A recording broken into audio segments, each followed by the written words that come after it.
I believe that one of the greatest forms of love on earth is the love one has for one's child. I'm pretty sure that every parent knows this, as most parents won't think twice about doing anything for their children. But when push comes to shove, I don't know how far many parents will be willing to go for their children. And while I don't wish this ghastly scenario you're about to hear on any parent, on the 17th of May 2017, I realized just how far I was willing to go for my son Richardson, as the love I have for him put me through the most morbid experience I have ever gone through in my life. To understand why I went through this experience, I'll have to take you 8 years back to the year 2015, the worst year of my life. It all started in the month of January. I had just received some painful news as I was told that my 19-year-old son, Richardson, had failing kidneys. The news came as a shock as I knew my son, Richardson, wasn't a heavy drinker. I remember asking the doctors with tears in my eyes how and why this happened, and as usual, they just told me that it was one of those things. I remember breaking down in the hospital as my boy at the age of 19 was just about to start living his life, and this unfortunate situation had put an immediate stop to it. I managed to put myself together that day as I frantically asked the doctors for possible solutions. I remember them telling me that at this stage a kidney donation would be my best bet. So I immediately offered up myself as a candidate. But after being tested, I was told that I wasn't a suitable candidate. In their own words, a kidney donor must have a compatible blood type with the recipient, and my son Richardson had an O blood type, similar to his mother's, and it was completely different from mine. The news crushed me as I had lost Richardson's mother during his birth, and he was the only one I had left. With my possible donation out of the way, I was told my next option was to add Richardson's name to the kidney donation waiting list. And even if the doctors didn't tell me, I knew that was already a lost cause, as most people wait 5 to 7 years, and we didn't have that time. With no other viable options, my son started to go through endless kidney dialysis sessions, and I had no other choice but to watch and hope that things would get better. The year 2015 soon came to an end, and it looked like there was no possible solution in sight. I remember taking matters into my own hands as I looked for solutions everywhere I could throughout 2016. I reached out to friends and extended family members. I called numerous other doctors and asked for second and third options, but at the end of it all my efforts were to no avail. I wasn't really a religious man at this point in my life, but I remember calling out to a higher power to help me in my time of need. And while I still didn't get a solution to help my dying son, strangely enough, just when I had lost all hope, the popular social media platform called Facebook would bring the solution I so desperately needed the very next year. I'm pretty sure everyone listening to this knows about the popular social media platform called Facebook, and since it was a massive social media tool, it was one of the many platforms I had used to get the word out there on my son's condition. I had actually made a post on the platform asking people if they knew any willing donor with an O blood type early in the year 2016, and it wasn't till the 12th of April 2017 that I finally got a viable answer. I had gotten a strange message on the Facebook platform from someone who had viewed the post, and he told me that there was a man on the Facebook marketplace who was willing to help me out. Now, for those of you who don't know, the Facebook marketplace was a service that had just recently launched in the year 2016. I remember being very confused as I wondered if this was a joke or if the person was actually being serious, but since it was my only feasible option, I went through with it. I eventually got in contact with the man on Facebook Marketplace, and his name was Mr. Ernie Green. After talking for a while, Ernie told me that he had type O blood and he was willing to donate. I then asked what his price was, as I knew he wasn't going to donate his kidney for free. But Ernie sent me a message that read, "The price really doesn't matter, Mr. Kenneth, but I will, however, require you to carry out a particular service for me. I would go on to explain the requirements of this service, but the details are too sensitive to be texted over the phone, so I'll give you an address where you can meet and talk more about this in person." I was shocked by Mr. Ernie's message, as I knew very well that something wasn't right. I had already done endless research ever since my son got this illness, and I knew illegally buying a human kidney from a willing donor would cost me anywhere from $50,000 to $160,000, as the prices were never really fixed. I also knew that since my son had O blood type, The potential price of the kidney would increase as most potential donors with this blood type sold their kidneys for around $262,000. Now, I knew full well while doing my research that I didn't have anything close to these absurd amounts in my bank account, but I was willing to do anything, whether it was borrowing from my friends and family or selling everything that I had to raise the money for my child once I found a potential donor. Which is why seeing Mr. Ernie's price, free proposal after all this, felt too good to be true. It wasn't long before Mr. Ernie sent me the address where we would meet on the 17th of May, 2017. As the fateful day of my meeting with Mr. Ernie inched closer, I found myself getting more and more anxious as I wondered what the service he wanted me to do for him was. I hadn't told anyone about the meeting, not even my son Richardson, as Mr. Ernie said if I wanted to get the kidney for my son, I should speak the details of our meeting to no one. But just to be on the safe side, I told my best friend Christopher Hands about it, as I trusted that man with my life. Christopher wasn't too keen on the entire ordeal, as he also felt something was off about this. I remember him telling me, "I don't know, Kenneth, but this entire thing sounds wrong. I mean, how are you so sure this Eric guy is telling the truth? He might be a kidnapper or human trafficker who's trying to lure you in. Don't get me wrong, I know how dire things are, but you really aren't thinking straight, Kenneth, because even if this guy Eric is telling the truth, you and I both know that buying or doing any sort of service for this man's kidney is illegal." I knew everything Chris told me was the truth, but I also knew I had no choice, so I responded with, "You think I don't know that, Chris?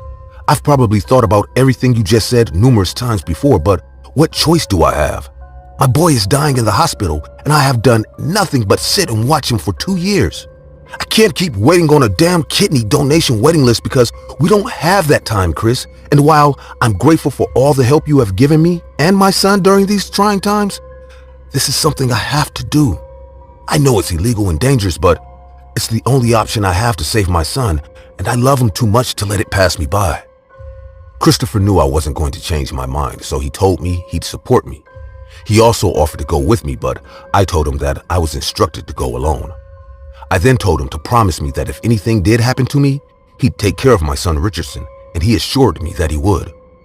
Christopher's assurance gave me peace of mind as I was now ready to face whatever it was that I was supposed to do on that fateful day.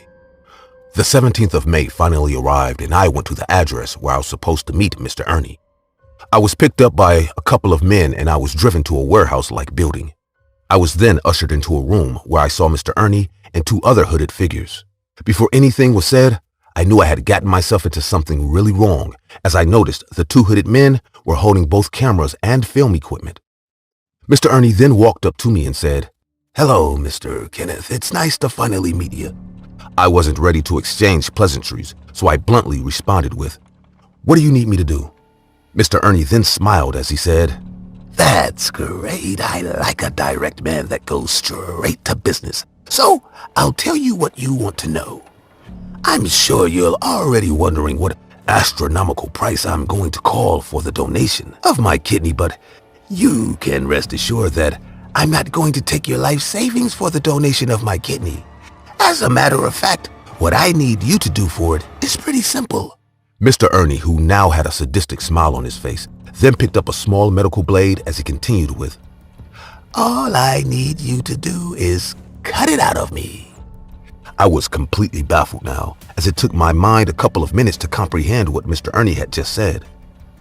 1,000 questions ran through my mind, but the first thing I said was, "Are you going to film this?" Mr. Ernie then responded with, "Of course, Mr. Kenneth. You see, we are a niche group of artistic filmmakers, and this is our genre. Some might call what we do snuff films, but I believe what we make is true art.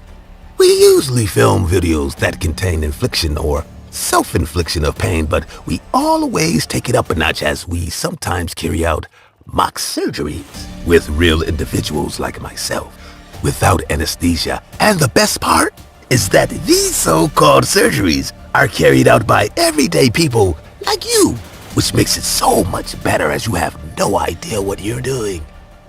My mind was trying to comprehend all the information being thrown at me, but I managed to stay calm as I stuttered out the words, I'm not saying I have agreed to do any of this madness, but even if I did, the kidney that you have promised me might be damaged in this unethical process.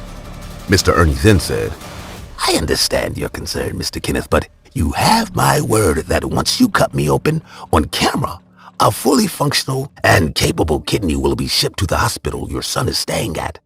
I know all of this is a lot to take in, but if I were you, I'd take this deal as it is a pretty good bargain. It was a really horrifying experience, seeing this man liking the act of cutting out his kidney to getting a bargain at the local Walmart. It was a pretty disturbing thing to consider, but I told myself that I had already come this far. Don't get me wrong, I was scared shitless, but it was either this or watching my son die, and he was all I had, so I stuttered the words, I'll do it. I saw a sick smile on Mr. Ernie's face as he said, That's great, Kenneth. I knew you wouldn't let me down. Your son would be proud, and to make things easier, you don't need to worry about your identity because your face will be blurred in the final cut. Mr. Ernie then took off his clothes, and the sight of his bare body was ghastly. He had numerous scars all over his upper body, and the little prosthetics on his feet meant that he was missing some of his toes. Then they handed me the blade as they drew out the surgical lines on Mr. Ernie's body, and when they were done, they told me to begin. I had absolutely no idea what I was doing. My hands were shaking vigorously now, and my heart was beating fast, but I knew it was now or never, so I took the blade and I started cutting. Mr. Ernie's screams filled the room as the blade came in contact with his skin. I could tell that these weren't screams of pain, but of joy and pleasure, as I could see he was getting aroused by this. Ernie's blood started to pour everywhere now as I made my way across the dotted outline. I knew he could die from this massive blood loss, so I stuttered the words, He's losing a lot of blood. Should I stop? But I was told to keep going. My vision was blurry now, and I couldn't feel my hands anymore. I didn't know if I could keep going at this point, and for a split second, I had a moment of enlightenment as I asked myself what my son Richardson would say if he saw me doing this morbid act. I knew then and there that he wouldn't like it if I continued to carry out this ghastly act, even if it was to save his life. So halfway through the dotted lines, I stopped. Ernie, who was somehow still conscious after all that, asked, Why did you stop? And I stuttered the words, I'm sorry, but I can't keep doing this. I could see rage fill his eyes as he stood up and said, I thought you were a man of business, Kenneth, not a weak and pathetic man. You really can't bitch out now, so come here and finish cutting me open. I then firmly said, No, I said I can't. Ernie then proceeded to repeatedly scream the words, Cut me open! Cut me open! Cut me open! His words reverberated through my very soul like a sick chant, but I wasn't going to agree. Seeing I wasn't going to do what he wanted, Ernie then looked me dead in the eyes as he said, I really didn't want another one of our films to end like this, but since you have decided not to man up, I'll show you how to do it by cutting you open. I tried to run, but I was quickly subdued. I struggled as they forced me to the bloody table Ernie was lying on. I knew that I put myself in this situation, so there was no one I could blame but myself. I accepted my fate as they held me down and raised the blade, but right before it could reach my skin, the sound of police sirens filled the entire room. I watched the two cameramen and the other hooded figures all run in fear as Ernie screamed, You called the cops? It wasn't long after that, the door was knocked on, and we heard the words, It's the police! We have you surrounded! Ernie, who was still bleeding, then pressed the knife to my neck as the door was broken down. As the cops entered the room, they pointed their guns at Ernie as they said, Let him go, sir. Ernie, who was now crying, started shouting the words, Why can't people just leave us to make our art in peace? We are an evolved form of artists who have discovered the beauty of art through pain and death, so why can't you just let us express ourselves? The cops, who had no idea what Ernie was saying, responded with, The best thing for you to do is to let your hostage go, so please drop the knife. Ernie had now realized that there were no other options for him, so he mumbled the words, I will open your eyes to see the beautiful art in death, even if it's the last thing I do. And with that, Ernie threw me to the floor and lunged at the cops. Ernie was shot 6 times, and I remember his corpse falling to the floor with a smile on its face. After the demise of Ernie, the entire warehouse was raided by the police.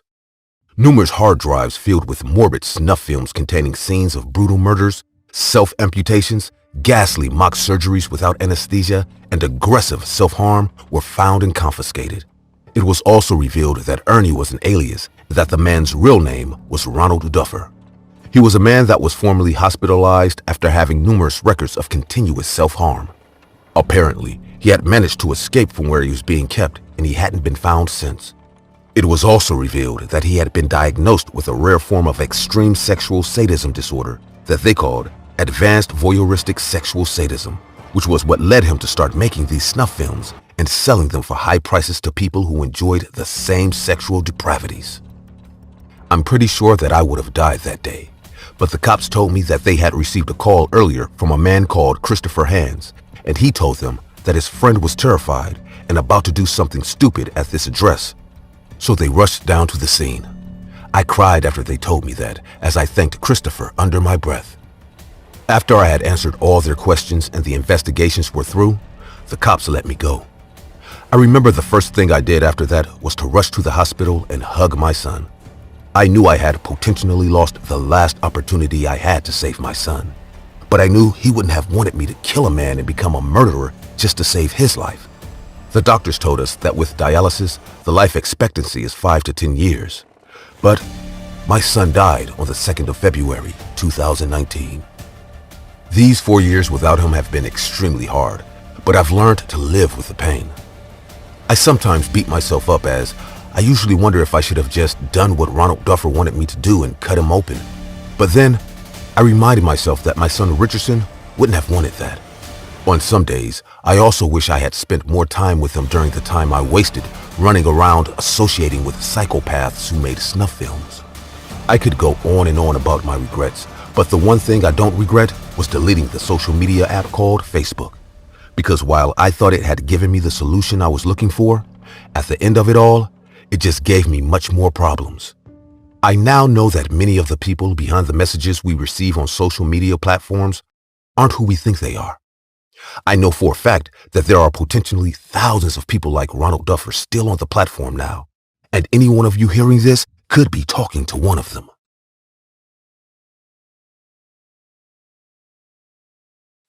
Facebook has been around since the early 2000s. Anyone and everyone has gotten on Facebook to connect with loved ones or make new friends. There are groups you can join. Some families make bulletins to arrange reunions and other parties. You can create events, invite people to those events, and they can RSVP to the event. Facebook has been good and convenient for many things, but in the last years, it's come out with its own dating network that is completely free to join. I'm Diana, and this is what made me delete my Facebook account.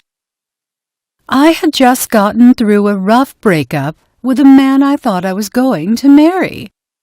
It had been a couple of years, and I was just starting to get to know the new me. My best friend and roommate Stephanie was encouraging me to get back in the dating world. One day we were having our morning coffee together as we usually did before work, when she told me about Facebook dating. You should try it out. It could be fun. I'm not joining a dating app, Steph. I can't afford it, and I always find the creepy guys, so essentially, I'll be paying to get grossed out. See, but that's the best part, Dee. It's completely free. You can join and back out anytime you want. I suppose it's worth a shot. Okay, I'll check it out. That night after work, I got into a relaxing bubble bath, got on my phone, and set up my Facebook dating profile. I went through my account picking out my cutest pictures and posted them onto my dating profile. Once I was happy with how I put myself out there, I finished my bath and got settled into bed. Before I put my phone on the charger for the night, I had already gotten a flood of messages. But one guy in particular caught my eye. His name was Clark, and he was as gorgeous as he was sophisticated.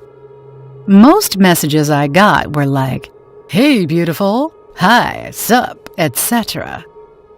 But Clark's message read, "Hello, Diana. I'm Clark. How are you doing this evening?" It was so personal, and it told me that I was likely the only girl that he was talking to, because we all know that the guys with the driest greetings are the ones who have messaged 50 other women, and they just want to hook up. I happily responded with a personal greeting of my own. Hello, Clark. It's so nice to meet you. I'm doing well. How about yourself? It's nice to meet you too, Diana. I'm well, thank you. At the risk of being forward, and I know this is going to make me sound like any other guy on here, but we all know why we're here. And I want to say I think you are absolutely beautiful. His honesty was so refreshing, and it was charming me by the second. I wound up talking to him for hours before falling asleep. I woke up the next day with a smile on my face, and I told Stephanie all about him. For the next few days, he was all I could think about, and we chatted every single night. I learned a lot about him. He started his own company, and it took off really fast, so he was well-to-do. I doubted a lot of that stuff at first, but looking at his Facebook profile, I noticed that he was legitimate. He had over 1,000 friends, and his pictures easily got 300 likes and dozens of comments. I had no reason to doubt any of it. I told him I worked at a burger joint part-time and was in school to be a nurse, which was all true. I wasn't only taken by his honesty and genuine interest. He wasn't pushing to hook up, but he really wanted to meet me. In fact, he was a bit pushy about meeting me, but he insisted it was because I was just so beautiful. He wanted to see if what he felt for me was real. My broken heart fell for that. We agreed to go out to dinner and see the new romantic comedy that just came out. Stephanie was helping me get ready, and I had butterflies. So, where's he taking you? That Italian restaurant that just opened by the theater? He's well off. He pushed to meet you because he feels strong about you, and that's where he's taking you? I don't see a problem with it. He seems to really like me, and I like him. Why not meet? Doesn't his urgency seem like a red flag to you? No. I honestly thought it was, but I was too into him to be willing to admit that to myself. I convinced Stephanie that everything was okay, and she told me to be careful. Clark and I agreed to meet at the restaurant, and as I was driving there, those butterflies got stronger, to the point that it was making me feel sick. I pulled up to the restaurant and went inside. I told the host I was meeting Clark. This man was crusty, wrinkly, and he smiled at me with teeth so yellow he could spit butter. I sat down in front of him, and everything inside me was telling me to just walk out. But I didn't want to make a scene. I figured I could just get through this dinner and be gone. I offered a friendly smile and spoke to him. Hi, Clark. He let out a hissing giggle and shook his head. Actually, it's Kevin. Oh, well, Kevin. I assumed you were Clark. I must have the wrong table. He shot a death glare at me, balled his hands into fists, and pounded on the table. You're not going anywhere, bitch. You wanted to meet me so bad? Well, here I am. Feeling a self-loathing amount of embarrassment, I stood up and went to leave. I went to go get in my car, but as I grabbed the handle, my hand began to tingle, and I felt very faint.